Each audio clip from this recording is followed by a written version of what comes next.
Diễm xin chào cô chú, anh chị, các bạn và các em. Sau 9 ngày ở Tokyo, Nhật thì gia đình Diễm đã quay trở lại Thái Lan. Không ở Bangkok, gia đình Diễm xuống Pattaya.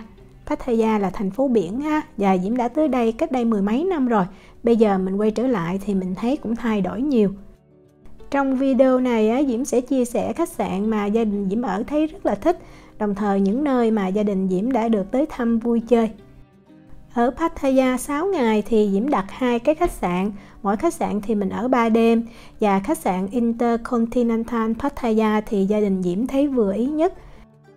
Do khách sạn không nằm ngay trung tâm của Pattaya, vì vậy giá phòng rẻ hơn, nhưng mà Diễm thấy như vậy thì nó không có quá ồn ào và không khí trong lành, tại vì gần sát ngay bờ biển luôn.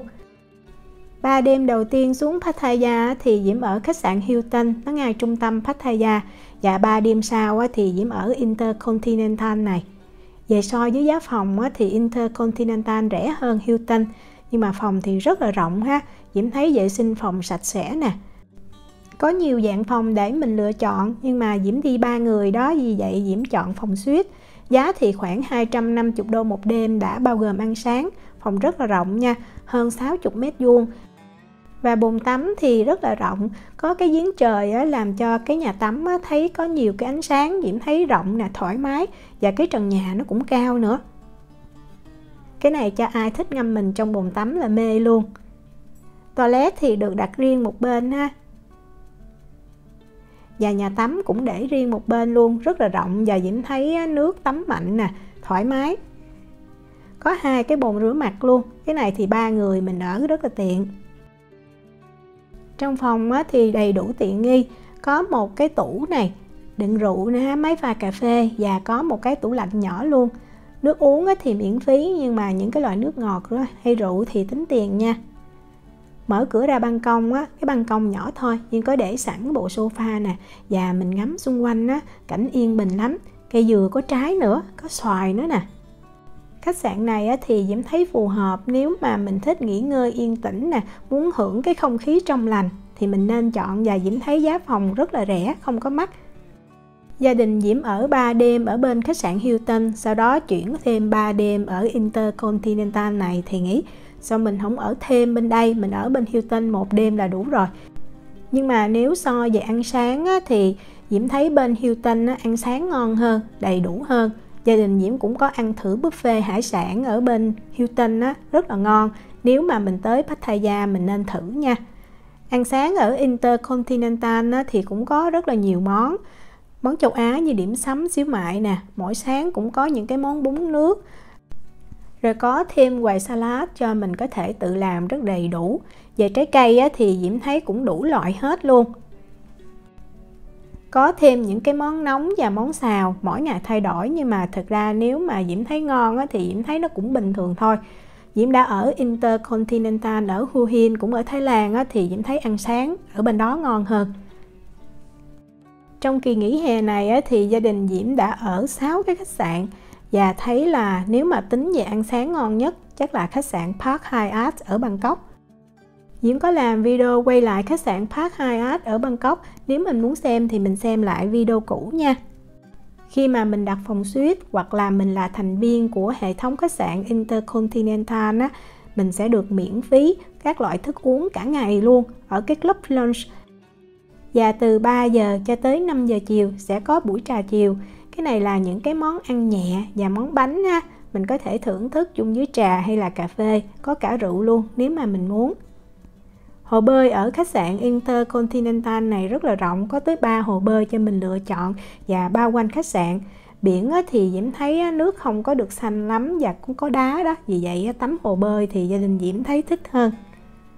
Ở Pattaya thì gia đình Diễm cũng đi tới nhiều nơi. Một trong những nơi mà Victor thích nhất đó chính là đi coi cá heo. Diễm thì mua vé trên internet để tránh khỏi phải xếp hàng. Thì mình thích ngồi gần hay ngồi xa thì cái giá vé sẽ khác nhau. Victor nó rất là thích hải cẩu, vì vậy nó không ngờ cái show cá heo này mà có cả show hải cẩu luôn. Khi mà xem show này thì mình thấy những con hải cẩu rất là thông minh, biểu diễn vui lắm luôn. Nếu mà tới Pattaya mà có mấy em nhỏ thì nhất định mình phải đi xem nha. Quay phim á, thì mình chỉ quay được một phần thôi. Diễm thấy thường mình phải coi ở ngoài, mình xem ở ngoài mình mới thấy được cái sống động và cái hay. Diễm rất là thích cá heo, vì vậy khi mà mình xem mình thấy dễ thương lắm luôn. Không ngờ mà nó có thể biểu diễn và nó giữ thăng bằng được như vậy. Khi xem á, thì có cái tiết mục là cá heo nó vẽ một cái bức tranh, và cái bức tranh này sẽ được mang ra đấu giá nữa. Nếu mà mình thích mình có thể mua. Sau khi xem biểu diễn xong á, thì mình có thể chụp hình chung với lại cá heo hoặc là hải cẩu. Mỗi lần chụp hình như vậy sẽ là 500 baht ha. Vitu thì thích hải cẩu lắm, vì vậy là nhất định là phải chụp hình chung với lại hải cẩu. Ảnh chụp hình xong rồi về cứ mở lại video xem á, rồi cười tủm tỉm, thích lắm luôn. Một trong những địa điểm mà mình nên tham quan ở Pattaya đó chính là Non Nok Tropical Garden. Cái này thì cách đây mười mấy năm Diễm có đi rồi. Bây giờ Diễm quay trở lại á, thì Diễm thấy rộng, lớn hơn và làm thêm nhiều cái nơi để mình tham quan hơn.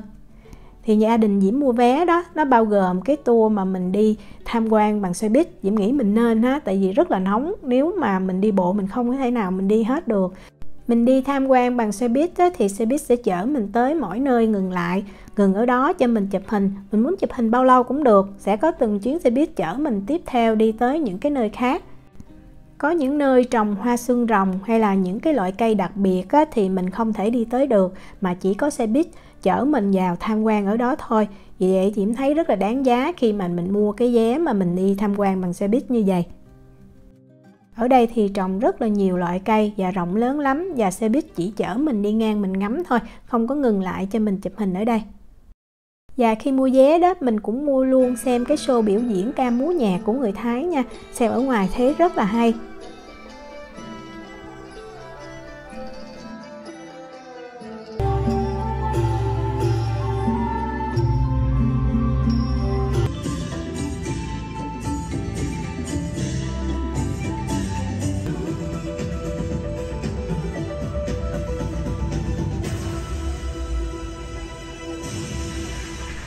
Sau khi xem xong show này thì mình di chuyển qua một cái sân khấu khác để mình xem voi biểu diễn.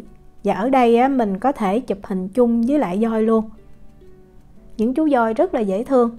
Chụp hình á, thì một cái bức ảnh chụp chung với voi á, là 100 baht. Chụp hình này á, thì mình dùng máy chụp hình của mình. Và ở đây á, cũng có thợ chụp hình. Họ chụp sẵn, khi mà show mình xem xong mình đi ra á, thì họ cho mình xem hình của mình, rửa ra và lộng ở trong cái khung luôn. Nếu mà mình thích á, thì mình trả thêm tiền để mình lấy. Thái Lan á, thì nổi tiếng với lại floating market, tức là chợ nổi, chợ trên sông á. Thì ở Pattaya đó, gia đình Diễm cũng có đi tham quan một cái chợ nổi. Mình mua vé có bao gồm là mình sẽ đi tàu để mình tham quan luôn. Và trong vé này sẽ có nước uống nè và chụp hình. Mình nhớ nha, lúc này mình cười tươi lên ha, để khi mà có hình đó, thì hình nó sẽ tươi và đẹp. Cái này là hình gia đình Diễm được chụp nè. Khi mà mình tham quan xong chợ nổi, mình đi ra ngoài á, thì sẽ có người đưa hình này cho mình, miễn phí, bao gồm trong cái giá vé mình đã mua. Chợ nổi ở Pattaya này thì Diễm thấy nó giống là khu du lịch, chứ không phải là chợ nổi thực sự của người dân địa phương. Và cái vé mình mua mình đi bằng tàu này thì Diễm thấy nó không có đáng giá như là cái giá vé mà mình đi xe buýt mình tham quan ở Non Nok Tropical Garden. Mình chỉ đi có một vòng mà, và mình chỉ thấy sơ thôi. Trong khi nếu mà mình không mua vé này mình cũng có thể đi bộ, tại vì cái chợ này nó không có nhiều lắm ha. Đó, cái này là ở bên trong nè, hồi nãy lúc mà mình đi tàu thì mình đi rìa ở bên ngoài.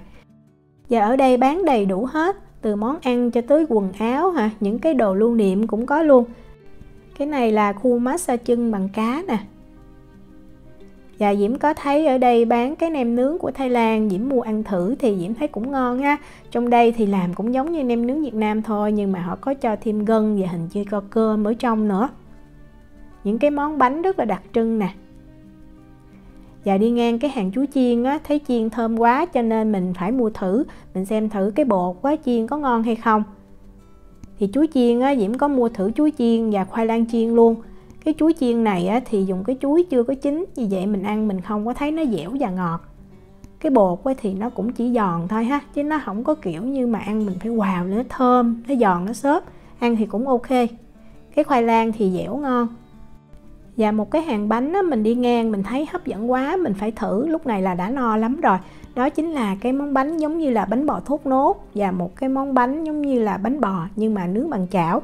Trong bột cái bánh bò nướng chảo này á, thì có trộn thêm dừa nữa. Diễm ăn thì Diễm thấy rất là thích luôn. Để Diễm làm video, Diễm chia sẻ công thức trong những video sau nha.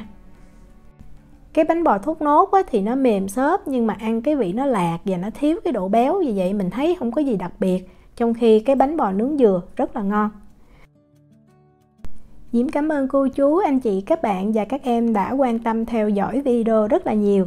Hẹn gặp lại trong những video tiếp theo. Chào tạm biệt.